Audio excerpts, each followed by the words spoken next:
ഞാനോ 22 ലക്ഷം ക്യാമറയാണ്. 5 ലക്ഷം ക്യാമറയ്ക്ക് ഇന്റേണൽ റോ സോണി ആദ്യമായിട്ട് കൊടുക്കുന്നത്. അത് ഈ ZR ഇറക്കിയോണ്ട് അവർ കൊടുക്കാൻ നിർബന്ധിതരായതുകൊണ്ട് കിട്ടിയതാണ്. ZR ആയിട്ടുള്ള കോമ്പറ്റീഷൻ.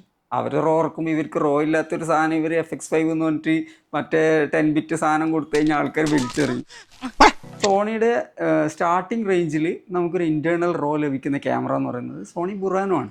പക്ഷെ അതിന് 20 ലക്ഷം രൂപക്ക് മുകളിൽ വില വരുന്ന ഒരു ക്യാമറയാണ്. അപ്പോൾ നമുക്ക് ഏകദേശം ഒരു 5 ലക്ഷം രൂപക്കാണ് നമുക്ക് ഈ ഒരു ക്യാമറ FX5 എന്ന് പറയുന്ന ക്യാമറയിൽ നമുക്ക് ഇന്റേണൽ റോ ലഭിക്കുന്നത്. അതും നമുക്ക് 5K റെസൊല്യൂഷൻ.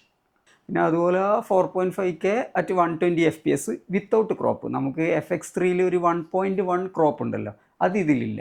ഫ്യൂച്ചർ ഫേംവെയർ അപ്ഗ്രേഡിൽ നമുക്ക് 4K അറ്റ് 240 FPS വരെ ഷൂട്ട് ചെയ്യാനുള്ള ഒരു ഓപ്ഷൻ തരുമെന്നാണ് പറയുന്നത്. ഇത് സോണിയുടെ ഒരു XOCN എന്ന് പറയുന്ന റോ ഫോർമാറ്റ്, അതായത് സ്വാഭാവികമായിട്ടും മറ്റു ക്യാമറ ബുറാനോയിലും വെനീസിലൊക്കെ ഇല്ലേ അതേ ഒരു ഫോർമാറ്റ് തന്നെയാണ് നമുക്ക് ഇതിലും ലഭിക്കുന്നത്. FX5ഉം ZR നോക്കുകയാണെങ്കിൽ നമ്മൾ കേരളത്തിലെ ഒരു പ്രൊഫഷണൽസ് ഏറ്റവും കൂടുതൽ വരുന്നതൊന്ന് വെഡ്ഡിങ് ആണ്, പിന്നെ അത്യാവശ്യം അഡ്വർടൈസിങ് കാര്യങ്ങളൊക്കെയാണ്. പക്ഷെ അവർക്ക് ഈ ഒരു ഡാറ്റ റേറ്റ് FX5ൽ നമുക്ക് ഈ ഒരു 400 Mbps മാത്രമേ വരുന്നുള്ളൂ റോ. നമുക്ക് ZRൽ ശരിക്കും പറഞ്ഞാൽ ഒരു നല്ല കംപ്രഷൻ ഇല്ല.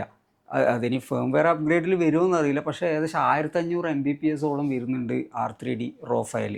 അപ്പോൾ എന്തായാലും ആൾക്കാർ അതിലേക്ക് എന്തായാലും വരും FX5ലേക്ക്. ഡിസ്പ്ലേ സൈസിനെ കുറിച്ച് പറയുകയാണെങ്കിൽ നമുക്കറിയാം ZR ഒരു ഭയങ്കര റെവല്യൂഷനാണ് അന്ന് കൊണ്ടുവന്നത്, 4 ഇഞ്ച് സ്ക്രീൻ.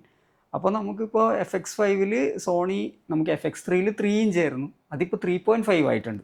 ZRൽ ഇല്ലാത്ത ഒരു നമുക്ക് വളരെ നല്ലൊരു ഫീച്ചറാണ് ഓപ്പൺ ഗേറ്റ് എന്ന് പറയുന്നത്. അതെല്ലാവരും വളരെ പ്രതീക്ഷിക്കുന്ന ഒരു സംഭവമാണ്. ഒരു ഇന്നത്തെ ഒരു റോ ഷൂട്ട് ചെയ്യുന്ന ഒരു ക്യാമറയിൽ ഓപ്പൺ ഗേറ്റ് കൂടെ ലഭിക്കുക എന്നുള്ളത് എല്ലാവരും വളരെ എക്സ്പെക്റ്റ് ചെയ്യുന്നൊരു കാര്യമാണ്. അപ്പോൾ നമുക്കതിപ്പോൾ FX5ൽ ലഭിക്കുകയാണ്. നിക്കോൺ പറയുന്നുണ്ടായിരുന്നു അവർ ഫ്യൂച്ചറിൽ ഒരു EVF നമുക്കൊരു ആക്സറി ആയിട്ട് പർച്ചേസ് ചെയ്യാൻ പറ്റുന്നു. പക്ഷേ ക്യാമറ ഇറങ്ങിയിട്ട് ഏകദേശം ഒരു വർഷത്തിനടുത്താവാനായി, പക്ഷേ ഇതുവരെ നമുക്കത് ലഭ്യമല്ല. അതേസമയം നമുക്ക് FX5നെ പറ്റി പറയുകയാണെങ്കിൽ അതിൽ നമുക്കൊരു ഓപ്ഷണൽ വ്യൂ ഫൈൻഡർ നമുക്ക് പർച്ചേസ് ചെയ്യാൻ പറ്റും. XLR ഹാൻഡിൽ വരുന്നുണ്ട്, നമുക്ക് വ്യൂ ഫൈൻഡർ വരുന്നുണ്ട്. പക്ഷേ രണ്ടും നമുക്ക് ഒരേ പൊസിഷനിലാണ് നമ്മൾ അറ്റാച്ച് ചെയ്യുന്നത്. അതുകൊണ്ട് നമുക്ക് രണ്ടും ഒരേ സമയം യൂസ് ചെയ്യാൻ പറ്റില്ല.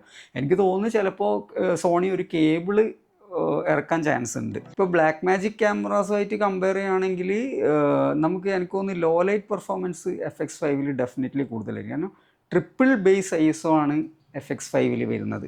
ISO 800, 4000, അതുപോലെ തന്നെ 12800. ട്രിപ്പിൾ ബേസ് ISO കൂടാണ്ട് നമുക്ക് FX5ൽ ഡുവൽ ഗെയിൻ എന്ന് പറഞ്ഞിട്ടൊരു ഓപ്ഷൻ ഉണ്ട്.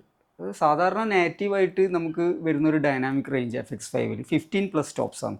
അപ്പോൾ നമ്മൾ ഡുവൽ ഗെയിൻ എന്ന് പറയുന്ന ഓപ്ഷൻ നമ്മൾ ഓൺ ചെയ്യുകയാണെങ്കിൽ നമുക്കത് 16+ സ്റ്റോപ്സിലേക്ക് കിട്ടും ഡൈനാമിക് റേഞ്ച്.